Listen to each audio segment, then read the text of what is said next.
Peut-être à FO pour un propos liminaire d'une dizaine de minutes. Oui, merci. Oui, plus court. Mesdames et messieurs, nous tenons tout d'abord à vous remercier au nom de FO Métaux de nous donner l'opportunité de nous exprimer devant la représentation nationale sur un sujet aussi important. Si nous sommes convoqués suite à l'annonce du PSE de la société ArcelorMittal France concernant 637 emplois, nous tenons à souligner que cette situation n'est que la partie visible de l'iceberg. En effet, d'autres plans sociaux sont déjà en cours ou annoncés au sein du groupe. Chez ArcelorMittal Fos-sur-Mer, avec un plan de restructuration supprimant 308 postes, annoncé comme étant seulement la première vague. 131 licenciements chez ArcelorMittal Centre de Service avec les fermetures des ateliers de Reims et de Denain. 28 emplois supprimés chez ArcelorMittal Distribution Solutions France avec la fermeture des sites de Strasbourg et Valence. 7 emplois supprimés chez ArcelorMittal Construction France avec la fermeture du site de Strasbourg. L'annonce des 1400 emplois au niveau européen. Ce sont déjà des centaines de salariés qui se retrouvent sur le carreau dans un silence assourdissant. Nous avons le sentiment d'assister à une forme d'hypocrisie générale. Pour comprendre la situation, il faut considérer deux contextes majeurs à l'origine de ces suppressions d'emplois. Le premier contexte est celui de la décarbonation. Parlons clairement. Tout le monde dit vouloir aller vers le zéro carbone, mais que signifie concrètement cette transition pour la sidérurgie? La décarbonation, c'est l'arrêt des hauts fourneaux. C'est un changement radical du processus de fabrication pour passer à des aciéries électriques. Mais quand on arrête un haut fourneau, c'est tout un écosystème industriel qui s'effondre. Les coqueries, les agglomérations, la préparation des charges, les convertisseurs, etc. Derrière ces installations, ce sont des milliers d'emplois directs qui disparaissent. Car une aciérie électrique nécessite beaucoup moins de main-d'œuvre qu'une filière intégrée traditionnelle. Cette situation affecte non seulement les sites de production, mais aussi des sites comme Mouzon, touchés par les difficultés du secteur automobile. Les problèmes se propagent dans toute la chaîne, des producteurs aux clients. La décarbonation, c'est également des contradictions flagrantes. Par exemple, nous avons le site de Saint-Chili-d'Apcher qui produit de l'acier vert avec sa propre centrale hydroélectrique. C'est un modèle d'acier décarboné. Pourtant, aucun investissement n'est fait sur la ligne ferroviaire pour son approvisionnement. Résultat, des dizaines de camions polluants transportent chaque jour une seule bobine d'acier chacun. Il y a également, tout le monde s'accorde sur la lenteur des décisions européennes concernant les taxes carbone et les mesures pour protéger notre industrie. Un travail important est en cours avec le plan acier, mais dans le même temps, l'Europe décide d'interdire l'utilisation du chrome 6, ce qui menace directement la fermeture du site de Bassindre. Pendant que nous réduisons nos émissions avec seulement 2 hauts fourneaux en activité sur les 5 que nous avions, les importations d'acier non décarboné sont de plus en plus nombreuses, avec des prix défiant toute concurrence, car non soumis aux mêmes contraintes environnementales. Le deuxième contexte majeur est celui du dumping social via les délocalisations.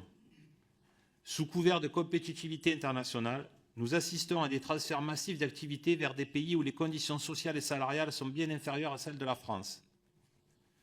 Ces délocalisations touchent particulièrement les fonctions support administratives. Ces emplois vont être délocalisés vers l'Inde ou la Pologne. Ces décisions impactent directement ArcelorMittal France dans le PSE en cours, mais va également toucher ArcelorMittal Distribution Services France dans les prochaines semaines. Notre appel est clair et urgent. Face à cette situation, nous réitérons la demande que nous avions déjà formulée auprès du cabinet du ministre de l'Industrie. Nous avons besoin d'un moratoire, d'une pause sur toutes ces normes et contraintes. Il est urgent que tous les acteurs, partenaires sociaux, politiques et industriels se mettent autour de la table pour construire une transition écologique intelligente qui préserve les emplois. Vouloir être les premiers de la classe en matière de décarbonation, c'est se tirer une balle dans le pied si cela se fait au détriment de notre industrie et de nos emplois, pendant que nos concurrents internationaux ne subissent pas les mêmes contraintes. En bref, si nous sommes les seuls à décarboner dans le monde, il y aura comme conséquence l'arrêt des hauts fourneaux en France avec la suppression de milliers d'emplois. Je vous remercie pour votre attention. En fait, suis désolé d'avoir à vous parler comme ça, vous êtes les représentants du peuple français. Élu au suffrage universel, direct. Vous êtes député. J'ai beaucoup de respect pour les gens qui représentent le peuple français. Et moi, je n'ai pas honte, et mes camarades n'auront pas honte, d'avoir dit, à plein de moments, dans le cursus syndical que je peux avoir, comme mes camarades qui sont là, les alertes, et plus que des alertes, c'était des faits qui indiquaient que l'industrie, on peut parler de 2006, où le groupe Arcelor a été racheté par Mittal. C'était la meilleure année financière. Bon, voilà. On peut aussi parler de tous les rapports parlementaires, Assemblée nationale, commission d'enquête, le Sénat, et puis tous les autres qu'il y a eu.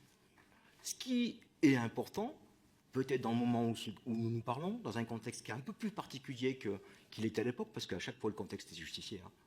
Chaque fois qu'il y avait un salarié, chaque fois qu'il y avait un morceau de notre industrie qui se barrait, c'était un petit peu de notre souveraineté, un petit peu de la richesse qu'on créait, qu'on laissait partir. Et des députés, des représentants du peuple ont fait une partie de leur travail. Après, il y a eu des décisions qui ont été prises aussi. Moi, je peux parler de Péchinet, je viens de Péchinet. On avait un grand groupe. Oui, il a été cédé, et puis voilà, qu'est-ce qu'il en reste de Péchinet aujourd'hui? Le leader du monde, le leader mondial sur la technologie. Etc., etc., etc. Je ne souhaiterais pas que les propos qu'on tient aujourd'hui devant vous soient interprétés qu'on fait le procès de Mittal, en fait. Je n'ai pas envie de faire le procès de Mittal. Je n'ai pas envie de faire le procès des députés, je n'ai pas envie de faire le procès de personne. Je pense qu'il y a simplement un certain nombre de décisions courageuses à prendre, à se dire, et qu'on a le droit aussi de se tromper. On a le droit de se tromper, et de le dire, et de changer de voie. Voilà. Il y en a qui vont dire que je suis pour les pollueurs. Je ne suis pas pour les pollueurs. On a dit ce qui était mis, les recettes qui ont été mises sur la table sur les dernières décennies, et en particulier ce qui vient de finir dans bouser le système. Là, les dernières applications de on met de la contrainte, etc. Eh bien, ça va en finir avec nos industries. Voilà. Et donc, est-ce qu'on est capable de dire, oui, on veut être juste, oui, on veut du progrès social chez nous, et on va essayer de le faire rayonner le plus loin possible. On va choisir aussi nos partenaires économiques. Moi, je suis déjà très ancien. J'ai baigné il y avait le monde libre, puis il y avait le monde terrible, l'ex-Union soviétique, les républiques de Chine, etc., etc. Et ça empêchait que les gros investissements se fassent là-bas, qu'on mette de l'argent qu'on a gagné ici, là-bas, au détriment de mes emplois à moi, de mes infrastructures à moi, à nous. Non. Donc les arbitrages, il faut aussi les faire au moment opportun. Moi, je ne sais pas si la nationalisation, nous ne savons pas si la nationalisation, c'est le bon choix. C'est pour faire récupérer l'adage, on partage les pertes, on nationalise les pertes, et puis après on privatise les bénéfices, parce que ça, on a déjà assisté, vous savez qu'il y a des reprises, etc. Puis l'État a payé, les contribuables ont payé, puis derrière, quand ça a marché bien, on leur foutu sur le marché, et puis les bénéfices, ceux qu'ils ont empochés.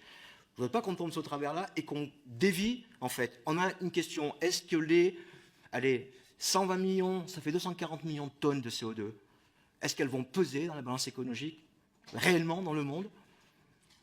Est-ce qu'elles vont peser réellement dans le monde?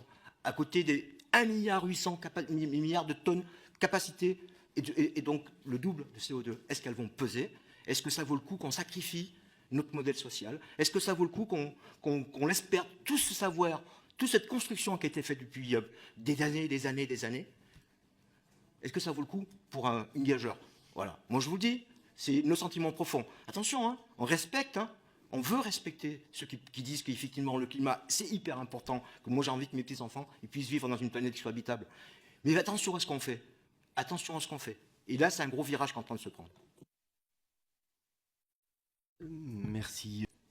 Donc au sujet de cette nationalisation que je peux entendre, quid des sites qui sont déjà condamnés?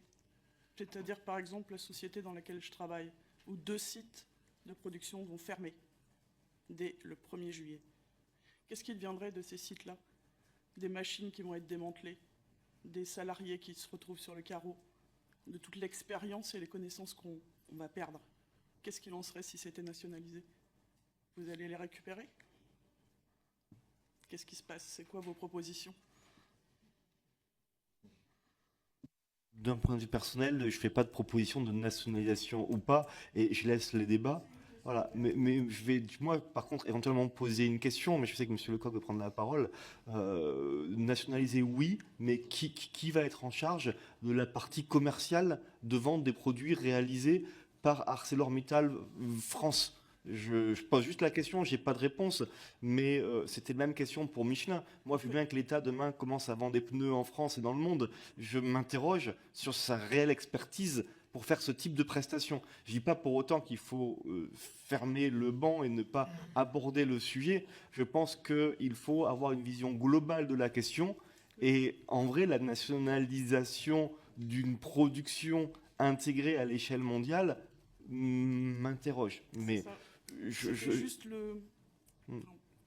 pour ouvrir le débat. En fait. je vous remercie, mais voilà, là-dessus... Sans que ce soit personnel ou quoi. Mais je crois que la question mérite d'être posée. J'y vois d'un point de vue personnel des limites, mais voilà. Alors, vous ne prenez pas ça pour une provocation. J'ai immensément de respect pour les élus. Voilà. Le temps politique, c'est un temps politique. Le temps économique, parfois, ils sont dissociés. Et donc, nous ne sommes pas en campagne. Chacun a notre avis sur quelle va être la conduite générale du pays, y compris de l'industrie. Mais nous ne sommes pas en campagne, nous. Ce que je veux dire aujourd'hui, c'est qu'il y a des décisions qui ont été prises par des groupes parlementaires autres par le passé, qui ont conduit à ce que ArcelorMittal, par exemple, Arcelor soit devenu ArcelorMittal aussi, dans la contribution. Il y a eu, etc., etc. Donc, nous sommes, voilà. Donc, je veux dire que le temps politique n'est pas forcément le temps, et avec beaucoup de respect, ne le voyez pas comme une provocation. Sur la question de la nationalisation, et sur, on s'en dessine avant-coureur, etc., les entreprises, c'est pas Mittal spécifiquement, là où c'est qu'elles peuvent gagner 1 euro, sur la maintenance, sur un investissement reporté, sur un emploi à faire disparaître, à optimiser, elle le fait, hein. Voilà. Ça, c'est pas nouveau, il n'y a rien d'extraordinaire, c'est choquant de te dire comme ça, mais c'est la vie qu'on la connaît aujourd'hui. Et on s'indigne contre ça et on se bat au quotidien contre ça. Maintenant, sur la nationalisation, un truc très... En fait, pour nous, ce qui compte, c'est l'option la plus pertinente pour que l'activité sidérurgiste et tout ce qui va en aval, toutes les activités industrielles, perdurent sur le territoire avec les emplois qui sont associés. Un emploi d'aujourd'hui, si on arrête, par exemple, s'il n'y avait pas le projet de décarbonation qui va coûter X milliards, ça ne tourne pas. Je ne dis pas qu'il faut continuer à polluer, hein, mais est-ce que ça fonctionnerait moins bien? Est-ce qu'il n'y aurait pas les mêmes situations de marché, etc., etc. Peut-être que si. Voilà. Donc, en fait, nous, ce qu'on dit, c'est qu'il faut trouver la solution la plus pertinente pour qu'on maintienne nos activités industrielles, notre savoir-faire et les emplois associés dans notre pays. Voilà. Nationalisation, pas nationalisation, technique ou pas technique. À la limite, voilà, il faut rassembler une armée d'experts en droit international, droit des brevets, expropriation et tout ce qu'on veut. Hein. Mais la question pour nous, c'est est-ce que oui ou non on veut faire de l'acier pour... L'acier qu'on consomme sur le territoire européen et sur notre pays, la France, avec les emplois qui sont associés. Et c'est ça qu'il faut trouver une réponse la plus pertinente possible. Et faites votre boulot avec les autres aussi. Et nous, on concourra à ça.